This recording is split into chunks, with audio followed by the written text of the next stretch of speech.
Alright, welcome back to Danger and the Rebirth of Dave. This is episode 12. I checked this time.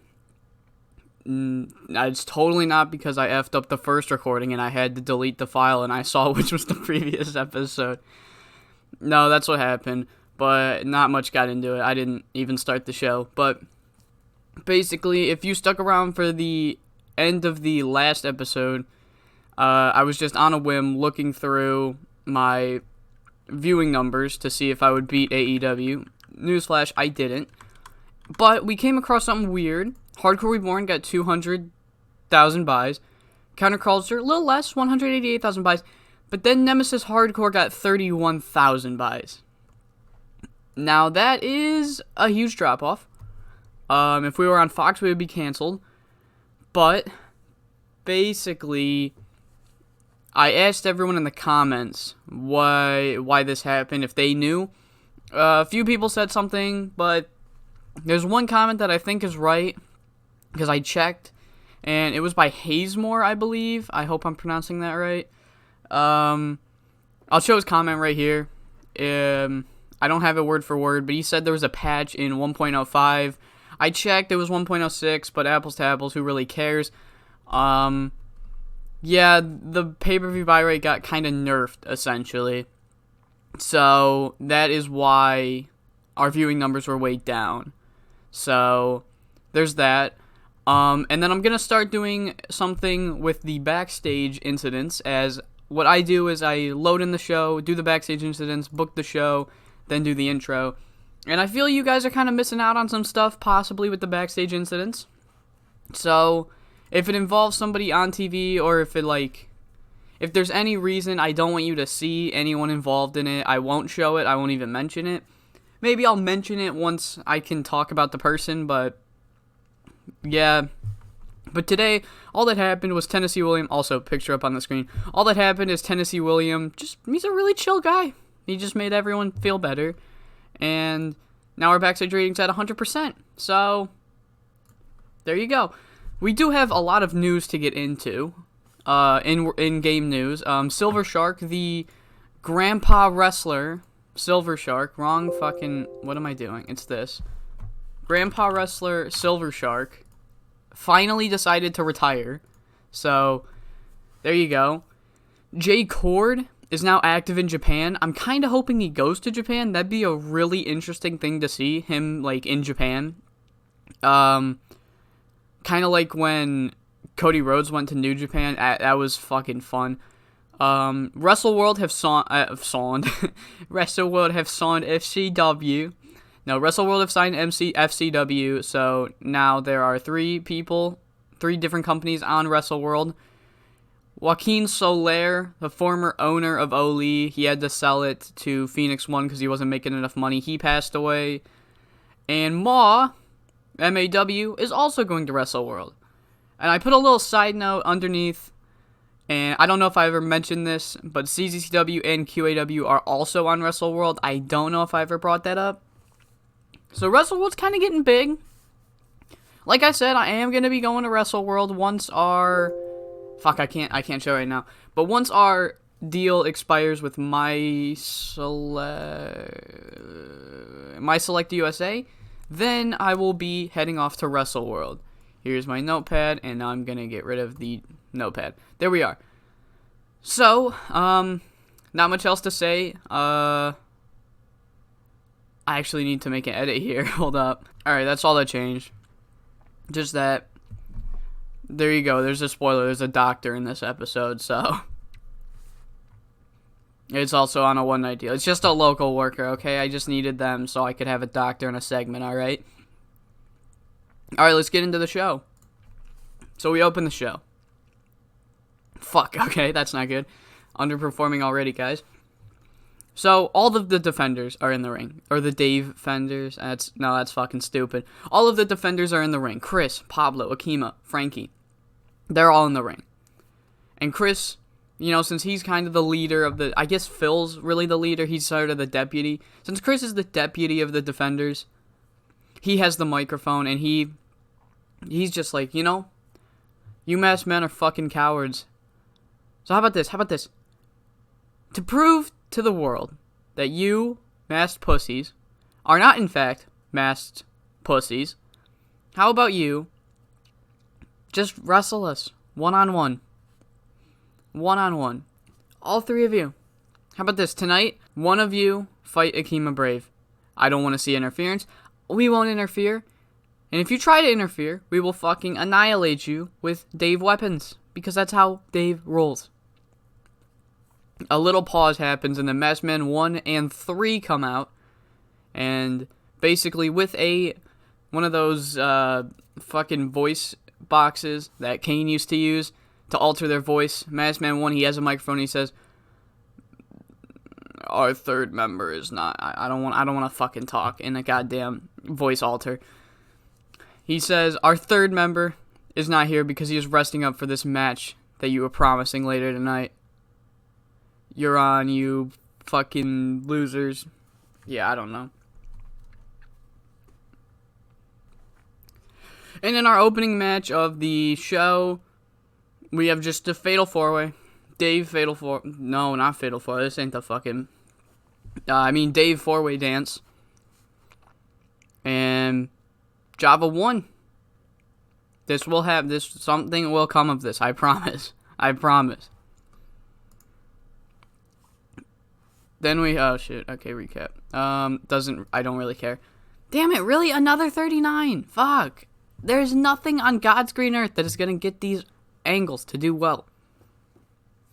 Basically, Doug Peak, because he is a face, he went to go check on Madman Boone.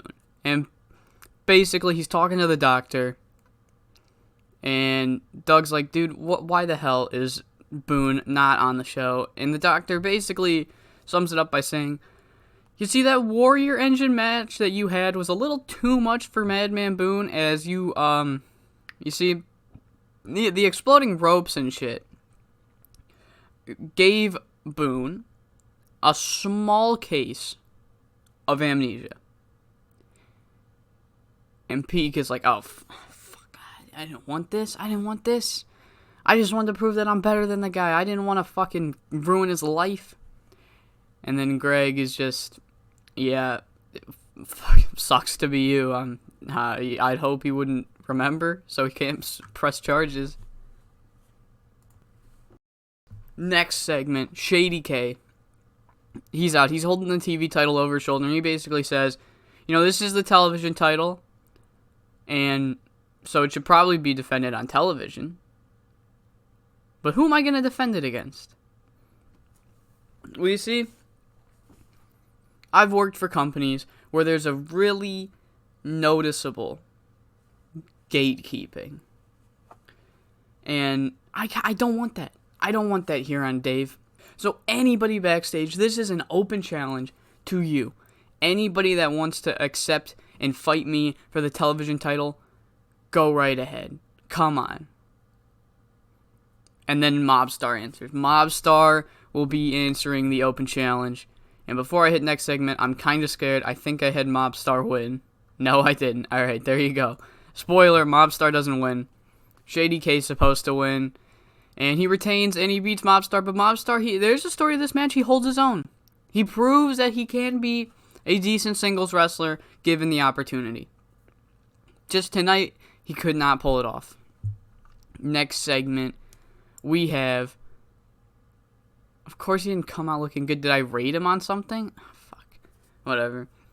Basically, it's like 2 minutes. And what we see are these really old, broken-ass security cameras capturing a very sight to see. Basically, Top Dollar down on the ground. And on top of Top Dollar is Tribal Warrior, just viciously ground and pounding, beating the absolute shit out of him. And Tennessee Williams watching from afar, kind of cheering on. So we can only assume that Top Dollar said something sort of mean to Tennessee Williams, and now Tribal Warrior is being forced to kick the shit out of him. Next segment, the McWades come into Phil the Bear's office, and they say, Phil. You've heard Flex and Pex' open challenge, right? Are they Canadian? If they're not Canadian, it sucks because I'm going to try to speak in a fucking Canadian accent. And Phil says, yeah, I remember their challenge they set you. You lost it. They may have screwed you over, but you lost it. You see, no. Did they ever specify that we can't lose? Because we've beaten all of the teams. Since we beat the Dirty White Boys last week, we beat not Mexican. We beat, what is their team name? We beat the Mexicans. We beat, Dead Men Walking. We beat everybody now. You see, technically, we found a loophole, and Phil's like, shit, you kind of fucking did. Alright. Back to black. It'll be you versus Flex and Pex. Phil obviously taking this opportunity to get out of doing his job and properly booking. But our main event, Akiva Brave takes on Masked Man 2. And Masked Man 2 has a hell of a performance. Holy shit. I guess all that preparation worked out, yeah. But Akiva Brave pulls it off. And after the match, no interference, no run-ins. Akiva Brave, he's walking backstage when all of a sudden it's not such a Titantron, it's like a mediocre Tron. It starts to do that glitchy thing again, and you know what happens when that glitchy thing, oh, it's the captain. And on the screen he says, of course with his voice alter, I was going to try to pitch shift, but the editing software I have does not have pitch shift, and I don't want to use a third-party thing just to do a pitch shift. Fucking hell, 81, holy shit, alright. So the captain, you can't really see what he's staring at, but you can tell he's staring at where Akiva Brave is, and he's just like, what do you four think you're going to accomplish with this? Honestly, tell me what you think is going to happen. You think once all of us are beaten, we're just going to stop? Akiva, you must have not heard my last message. We will stop at nothing until the world title is off of Chris Caulfield. Now go run and tell Chris that. Because if he doesn't put his title up on the line before his match with Pablo, there's going to be some grave consequences. Glitch fucking bullshit, and he's gone. And Akima's like, what the hell? Incredible segment. 61. Really hoping we could have got that 64. Did not happen. Did not happen. No, this guy doesn't seem too good. So yeah, that's the episode of Oh, hold up. Oh, this isn't American. I thought this was American Optimist. God damn it. Oh, I got hype. I really wanted American Optimist. So yeah, he's at a boat hog. Gino's back at 100. This guy.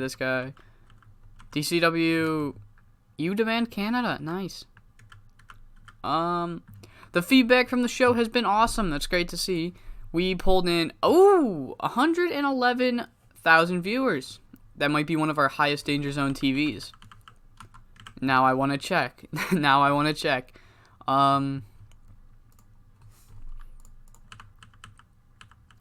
Yeah, I think this.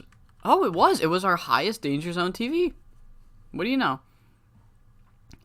And then I said I was gonna. So we have 6 months and 2 weeks before this contract expires. Once it expires, then I'll be going to... Wait, what is WrestleWorld? Hold up. Is WrestleWorld... Internet subscription. Oh, so we could just... Okay. See, but they're very small. We could put our TV on here for now and keep our provider for the pay-per-views. Because it would give us... yeah. Alright, it's official. Once our National Pride TV deal runs up, we're going to sign with WrestleWorld. Because they also have coverage in Canada. And, like, No, that's British Columbia, not fucking Grave. Oh my god. I knew that. I know that's where Vancouver is. So yeah, we're going to sign with Wrestle World once our TV deal runs up. I think that's it. I think that's it for tonight. We have 2 more shows of Danger Zone TV. Until Back in Black. Oh, one thing I did want to bring up is, I know nobody's asked for them, but some of you might want them. The event logos I've made. And basically, I haven't finished them all. What I'm doing is, once the event comes up, then I make the logo.